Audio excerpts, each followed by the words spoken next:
तो अब हम लोग जो है वो सीखेंगे थोड़ा सा नंबर सिस्टम, डिजिट्स, मेमोरी कैसे अंडरस्टैंड करती है और मेमोरी की एड्रेसिंग क्या होती है, ऑपरेटिंग सिस्टम क्या होता है, इन सब के बारे में।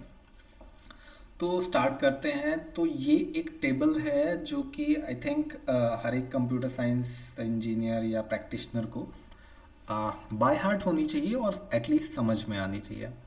तो जो कंप्यूटर होता है वो केवल और केवल बाइनरी डिजिट्स समझता है। तो जैसे कि हम यहाँ पे देखें, बाइनरी डिजिट्स मीन्स ज़ीरो और वन। तो बाइनरी क्यों कहते हैं? क्योंकि ये जो नंबर सिस्टम होता है इसका बेस जो होता है, base is equal to two. जो हम नंबर सिस्टम यूज़ करते हैं जिसमें ज़ीरो से लेकर के और नाइन तक डिजिट्स होते हैं, उसका बेस होता है 10। So the base of our number system is 10। लेकिन जो बाइनरी नंबर्स होते हैं वो ज़ीरो होता है और वन होता है, मतलब ज़ीरो से लेकर केवल वन तक ही उसमें डिजिट्स होते हैं और इसीलिए उसका जो बेस होता है वो होता है टू। तो जो कंप्यूटर होता है वो केवल बाइनरी नंबर समझता है, यानी कंप्यूटर का सारा प्रोसेस जो होता है वो टू की पावर्स में होता है, क्योंकि the base of the number system is to.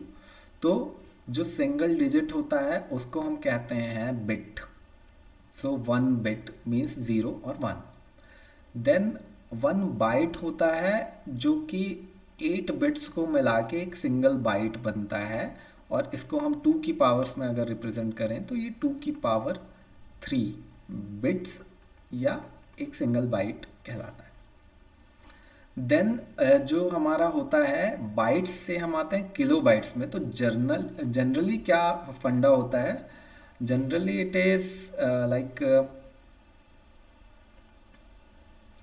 Generally it is एक केजी में कितना होता है?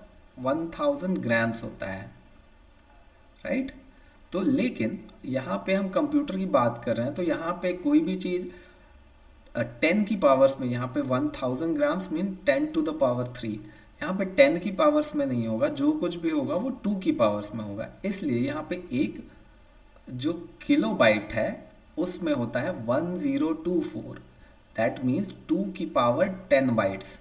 ओके, तो 1 kilo bytes is equal to 1024 bytes, right.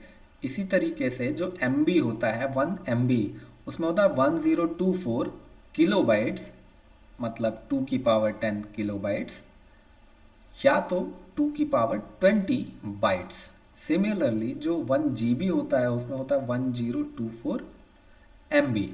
That means 2 to the power 10 MB, या हम कह सकते हैं 2 की पावर 20 KB, या तो उसी को हम कह सकते हैं 2 की पावर 30 GB।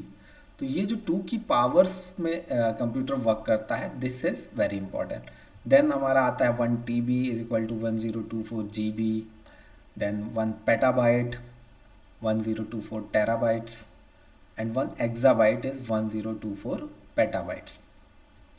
तो यहाँ पे एक चीज़ और जो है जो हमें समझनी चाहिए या ध्यान देना चाहिए, वो ये है कि यहाँ पे हम बात कर रहे हैं बाइट्स की, नॉट बिट्स। तो क्या होता है, जो हमारा डेटा होता है वो डेटा बेसिकली जब हम डेटा ट्रांसफ़र करते हैं तो हम बात करते हैं bits, bits per second. Okay, तो डेटा ट्रांसमिशन में हम बिट्स को कंसीडर करते हैं। तो अगर हम लिखें 1 kbps, तो that means 1 kilo bits per second. It is bits per second. तो अगर बिट्स है तो मतलब it is 1024 bit, not byte. और अगर हम कहते हैं 1 kbps, मीन्स यहाँ पे कैपिटल B है, capital B refers to the bytes. तो ये चीज़ एक इम्पॉर्टेंट है, ये हम लोग को ध्यान में रख के चलनी है। तो अच्छा, हम लोग जब मार्केट से जो है 1 GB पेन ड्राइव लेकर के आते हैं तो वो हमेशा कम स्पेस दिखाता है। तो ऐसा क्या रीज़न होता है कि वो कम स्पेस हमें दिखा रहा है? तो उसका रीज़न ये है कि एक रीज़न तो ये है कि उसमें थोड़ा सा स्पेस जो है वो एलोकेट हो जाता है फाइल सिस्टम के लिए और ऑपरेटिंग सिस्टम के ड्राइवर्स के लिए। जो दूसरा और इम्पॉर्टेंट रीज़न है कि जो हमारा कंप्यूटर है या ऑपरेटिंग सिस्टम है वो तो 2 की पावर्स में काम करता है, लेकिन जो हमारे मैन्युफैक्चरर्स हैं वो हमारे किलोग्राम वाले हिसाब से ही काम करते हैं, सॉरी। तो उनका क्या फंडा रहता है कि वो जो है एक 1 GB में for them it is 1000 MB, तो 1000 MB लेके चलते हैं वो। लेकिन कंप्यूटर कितना लेके चलता है उसको 1024 MB। तो कंप्यूटर के हिसाब से 1024 MB is equal to 1 GB, but जो हार्ड ड्राइव बना रहे हैं उन लोगों के हिसाब से 1000 MB इज 1 GB। तो वो जो 1 GB पेन ड्राइव प्रॉमिस करते हैं वो देते हैं 1000 MB। तो कंप्यूटर क्या करता है एक्चुअली, तो 1000 डिवाइडेड बाय 1024, तो कंप्यूटर क्या करता है एक्चुअली हमें इतना यानी 0.976 GB ही मिलता है, यानी 976। और इसमें भी कुछ माइनस कर दें हम अगर ओवरहेड के लिए, तो 1000 MB, सॉरी 1024 MB पूरा नहीं मिलता है, 1000 MB भी पूरा नहीं मिलता है। Okay, so this is the reason. तो कंप्यूटर उसको रीड करता है तो वो हमेशा रीड करेगा उसको लेस देन 1000। ठीक है, आगे चलते हैं। Operating system. ऑपरेटिंग सिस्टम एक तरीके से कंप्यूटर का जो होता है मैनेजर होता है या गवर्नर होता है, जो कंप्यूटर को सारे हार्डवेयर्स को कंट्रोल करता है। फॉर इंस्टेंस जैसे मुझे आपसे बात करनी है, अगर मुझे आपकी लैंग्वेज नहीं पता, कंप्यूटर कौन सी लैंग्वेज समझता है? कंप्यूटर समझता है 0 और 1 की लैंग्वेज। हम लोग कौन सी लैंग्वेज बोलते हैं? हम लोग इंग्लिश लैंग्वेज बोलते हैं, राइट? या और भी जो भी लैंग्वेज बोलते हैं, हिंदी बोलते हैं, टर्किश व्हाटसोएवर। तो हम जो बोलते हैं वो हाई लेवल लैंग्वेज होती है, और जो कंप्यूटर समझता है वो होता है 0-1। तो ऑपरेटिंग सिस्टम बेसिकली एक सॉफ्टवेयर होता है जो कि हमें हमें हमारे हार्डवेयर को कंट्रोल करने में मदद करता है। तो बेसिकली ऑपरेटिंग सिस्टम बहुत सारे काम करता है इंटरनली।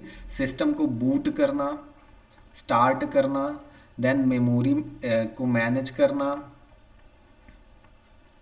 जो भी हम प्रोग्राम्स बनाते हैं वो मेमोरी से जो है सॉरी मेमोरी से और सीपीयू में जाते हैं, सीपीयू से देन प्रोसेस करता है उसको, देन आउटपुट वापस करता है। तो इन सारी चीज़ों को, सारे प्रोसेसेस को मैनेज करता है ऑपरेटिंग सिस्टम। तो बहुत टाइप के ऑपरेटिंग सिस्टम होते हैं, हम सब लोग मोस्टली विंडोज़ यूज़ करते हैं।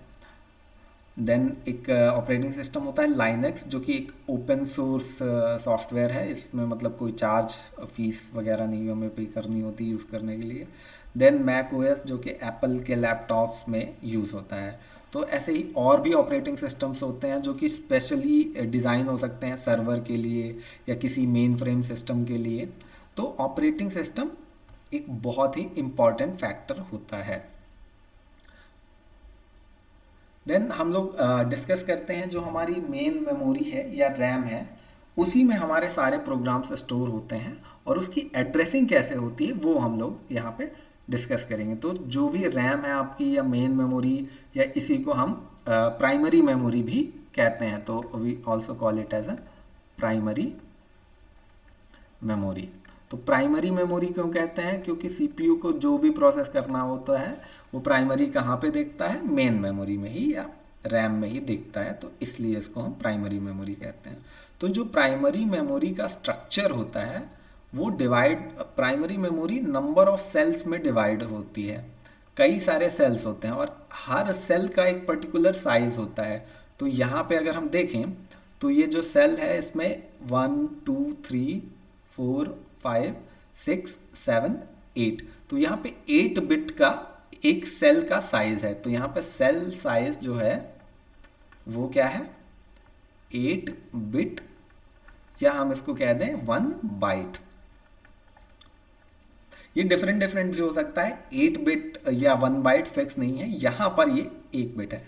और ये जो सेल्स हैं, हर एक सेल, ये जो है ये सेल के अंदर का डेटा है, और हर सेल को आइडेंटिफाई करने के लिए हम एक यूनिक नंबर रखते हैं।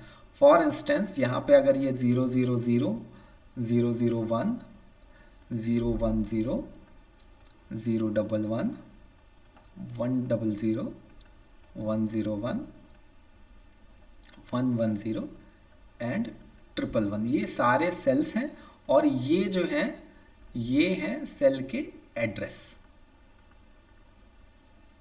तो RAM is divided into number of cells, कई सारे सेल्स में डिवाइड होते हैं, हर सेल का साइज होता है और उसका एड्रेस होता है। तो जो हम किसी भी मेमोरी को एड्रेसिंग करते हैं तो उसमें दो चीज़ें इंपॉर्टेंट हैं, one is number of cells and other one is the cell size. तो यहाँ पे नंबर ऑफ सेल्स कितने हैं हमारे, 8 सेल्स हैं, और सेल का साइज क्या है, वो भी 8 बिट है। तो अगर इसको हम कन्वर्ट करें, 8 बिट को हम 1 बाइट बोलें तो it is 1 byte. Okay, and number of cells कितनी है, 8। तो basically this is 8 byte of main memory. तो जनरली हम लोग क्या करते हैं, मोस्टली मान लीजिए अगर आपकी 4 GB की रैम है, ओके, तो यहाँ पे क्या है, नंबर ऑफ सेल्स जो होंगे आपके वो होंगे 4G। एंड अगर बाइट एड्रेसेबल मेमोरी है, बाइट एड्रेसेबल मेमोरी का मतलब कि अगर 8 बिट साइज है आपके सेल का, तो then it is called byte addressable memory. तो 4G मल्टीप्लाइड बाई 1 बाइट, ये 4G हमारे नंबर ऑफ सेल्स हो गए, और ये हो गया हमारा सेल का साइज। तो that's why it became 4 GB का रैम। तो 4G मीन्स, G मीन्स आप याद कर लीजिए 2 की पावर 30, एंड 4 क्रॉस 2 की पावर 30 मल्टीप्लाइड बाई 1। तो जो इसका जो रैम बनेगा, उस रैम में खूब सारे सेल्स होंगे। तो जो स्टार्टिंग सेल है उसको हम एड्रेस दे देंगे 0, लाइक यहाँ पे जो हमने दिया था एड्रेस 000 मीन्स 0। एंड ये जाता जाएगा और ये कहाँ तक जाएगा, 4 क्रॉस 2 पावर 30 माइनस 1 तक। कैसे ये -1 कैसे हुआ है, यहाँ पे देख के समझते हैं कि अगर हम इस एड्रेस को डेसिमल में कन्वर्ट करें तो ये क्या है 0, ये क्या है 1, डैश डैश डैश डैश 111 को अगर हम कन्वर्ट करें तो ये हो जाता है 7। तो अगर हम 3 बिट्स से एड्रेस को स्टोर कर रहे हैं 3 बिट्स से, तो जो उसका रेंज होगा वो होगा from 0 to 2 to the power 3 minus 1। Okay, तो अगर 3 बिट का एड्रेस है मेमोरी का, तो उससे मैक्सिमम 8 कॉम्बिनेशन बना सकते हैं। टोटल कितने कॉम्बिनेशन हैं, 8 कॉम्बिनेशन हैं। कितने नंबर ऑफ सेल्स हैं, 8 नंबर ऑफ सेल्स हैं। तो ये जो 8 कॉम्बिनेशन हमने बनाए हैं, इसकी जो रेंज होगी वो रेंज होगी फ्रॉम 0 to 7। ओके, तो ये चीज़ यहाँ पे आपको बहुत मतलब एक इम्पॉर्टेंट चीज़ है कि हाउ टू रिप्रेजेंट रैम। तो number of cells multiplied by cell size. तो अगर कहीं पे जो सेल का साइज है वो 8 बिट होता है तो उसको हम बाइट एड्रेसेबल बोलते हैं। अदरवाइज कई जगह पे ऐसा भी हो सकता है कि सेल का जो साइज है वो 4 बाइट्स है या कुछ और है, तो उस केस में 4 बाइट्स है, और यहाँ पे जो हमारी नंबर ऑफ सेल्स हैं वो कितनी है, वो 1 किलो सेल्स हैं। ओके, दैट मीन्स 2 की पावर 10 नंबर ऑफ सेल्स हैं, और बाइट्स हमारे पास कितने हैं, 2 की पावर 2 बाइट्स हैं।